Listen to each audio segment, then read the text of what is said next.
ভালোভাবে শেষ করা মানে নাকি একটা শুরু থেকে শেষ করা একবার আমি তো বলছি মানে প্রথমে 2 থেকে 3 বার রিডিং করবা নরমালি রিডিং করলে তুমি ফুল বই পড়বে এসএসসি না না না এই মাস্টার বা দোকান থেকে কপি যাবে নিয়ে ক্লাস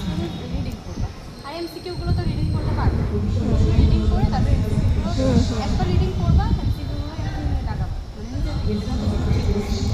এইভাবে তুমি যদি 2 থেকে 3 বার রিডিং করো তাহলে দেখবা যে তোমার একটা আয়ত্ত চলে আসতেছে এবারে শুধু তুমি কি করবে জানো শুধু এমসিকিউ গুলো জাস্ট এমসিকিউ আর কিছু আর এই প্রপার রিভিশন বলতে বা প্রপার পড়াটাকে বলতে কি বলছি একবার রিভিশন দিয়ে পড়া আর একবার রিভিশন দিয়ে দুইটাই তুমি দেখতে হবে তাহলে কি আমি আবার অত বই পড়তে একবার পড়বা বারবার রিভিশন দিবা ওইটা মানে বারবার দেখবা তুমি তো একবার দেখো যখন পড়ছো তখন তুমি হাইলাইট করে পড়তেছো না অবশ্যই তো হাইলাইটেড করে তুমি আবার দেখো এটা রিভিশন আর এই রিভিশনে দুইবার তিনবার দিতে হচ্ছে না রিভিশন ইম্পর্টেন্ট যতবার রিভিশন তো বেশি বেশি দিবা 5 থেকে 10 বার যত পারো রিভিশন দিবা কিন্তু নরমাল সর্বনিম্ন রিভিশনের একবার 5 থেকে 10 বার দিলেই আমি অত দিলাম না এইটা হলো তোমার ব্রেনের উপর কে কতটুকু ক্যাপাবিলিটি আছে আমার এই মুখস্থ বিদ্যা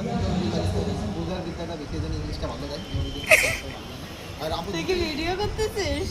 আর আপু এটা জানার জন্য এখন এলএলবি লনের সেটা হিন্দিতে 4 বছর দিয়েছি প্রসেস